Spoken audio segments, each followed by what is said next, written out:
Item ಯಾವುದೇ ಇರಲಿ try ಮಾಡಿ ಆಚಿ ಚಿಕನ್ ಮಸಾಲಾ. ನೋಡಿ, ವಿಜಯನಗರದಲ್ಲಿ 10 ದಿನಕ್ಕೆ ಸರ್ವಿಸ್ ರಸ್ತೆ ಕುಸಿದುಬಿಟ್ಟಿದೆ. ರಾಷ್ಟ್ರೀಯ ಹೆದ್ದಾರಿ 50ರಲ್ಲಿ ಸಂಭವಿಸಿರುವಂತಹ ಘಟನೆ ಇದು. ಮಳೆಗಾಲ ಬೇರೆ ಶುರುವಾಗ್ತಾ ಇದೆ. ಇಂಥದ್ದೊಂದು ಸಮಯದಲ್ಲಿ 10 ದಿನದಲ್ಲಿ ವಿಜಯನಗರದಲ್ಲಿ ರಾಷ್ಟ್ರೀಯ ಹೆದ್ದಾರಿ 50ರ ಕಾಮಗಾರಿಯ ಸಮಯದಲ್ಲಿ ಇಂಥದ್ದೊಂದು ಕುಸಿತ ಆಗಿದೆ.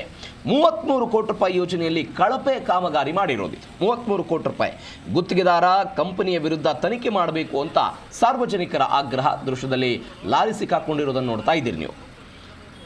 NHAI ಹಾಗೂ ಜಿಲ್ಲಾಡಳಿತಕ್ಕೆ ತಕ್ಷಣಕ್ಕೆ ಕ್ರಮ ಆಗಬೇಕು ಅಂತ ಹೊಸಪೇಟೆ ತಾಲೂಕಿನ ಡಣಾಪುರ ಗ್ರಾಮದ ಬಳಿ ಇಂಥದ್ದೊಂದು ಘಟನೆ ಆಯಿತು. ಮಣ್ಣು ಬದಲು ಫ್ಲೈಯಶ್ ಬಳಕೆಯಿಂದ ರಸ್ತೆ ಕುಸಿತ ಆಗಿರುವಂತಹ ಶಂಕೆ ವ್ಯಕ್ತವಾಗಿದೆ.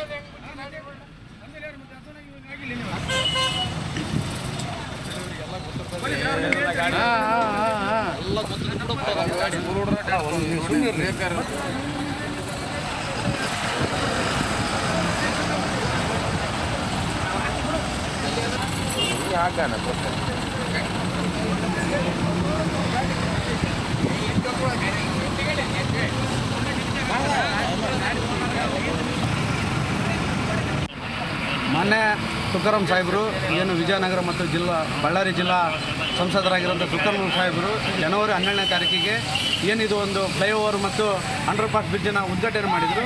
ಈ ಒಂದು ಕಾಮಗಾರಿಗೆ 33 ಕೋಟಿ ರೂಪಾಯಿ ನಾವು ಮೀಸಲಿಟ್ಟಿವಿ ಅಂತೇಳಿ ಮಾನ್ಯ ಸಾಹೇಬರು ಹೇಳಿದರು. ನಾವು ಹೇಳೋದು ಇಷ್ಟಪ್ಪ ಅಂತ ಹೇಳಿದ್ರೆ, ನಿನ್ನೆ ರಾತ್ರಿ ಏನು ಇಲ್ಲಿ ಒಂದು ಕಳಪೆ ಕಾಮಗಾರಿ ಆಗಿರೋದ್ರಿಂದ ಲಾರಿ ಒಂದು ಕುಸಿದು ಬಿದ್ದಿದೆ.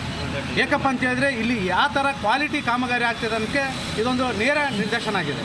ಮಾನ್ಯ ನಾವು ಸಂಸದರಲ್ಲಿ ಮತ್ತು ಇಲ್ಲಿರುವಂಥ ನಮ್ಮ ಅಗ್ರಿಬೊಮ್ಮನಹಳ್ಳಿ ಶಾಸಕರಲ್ಲಿ ನಾವು ಎಲ್ಲ ಗ್ರಾಮಸ್ಥರ ಪರವಾಗಿ ನಾವು ಮನವಿ ಮಾಡ್ಕೊಳ್ಳೋದೇನಪ್ಪ ಅಂತ ಹೇಳಿದರೆ, 33 ಕೋಟಿ ರೂಪಾಯಿ ಏನು ಸಾರ್ವಜನಿಕರ ಒಂದು ತೆರಿಗೆದ ಹಣ ಏನಿದೆ ಅದು ಸಮರ್ಪಕವಾಗಿ ಮತ್ತು ಈ ರಸ್ತೆ ಗುಣಮಟ್ಟದಿಂದ ಕೂಡಿರಬೇಕು.